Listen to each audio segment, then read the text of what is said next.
आता या प्युअर गावरान कोंबडीच्या पिल्लाला अंड्यातून निघून 2 दिवस पण पूर्ण नाही झाले, पण किती छत्र पिल्लू आहे बघा. गावरान कोंबडीच्या पिल्लाचं हेच खरं वैशिष्ट्य असतं.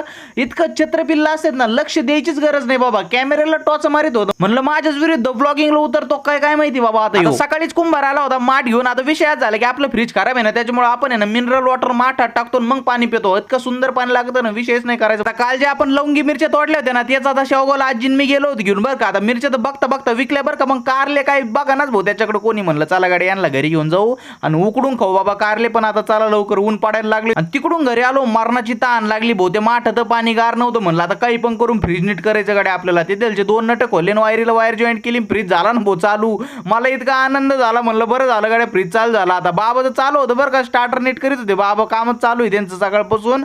चला आता मी फ्रीज धुतो, मोटर चालू होती की नाही ते बघावं लागेल आता नवीन स्टार्टरनी.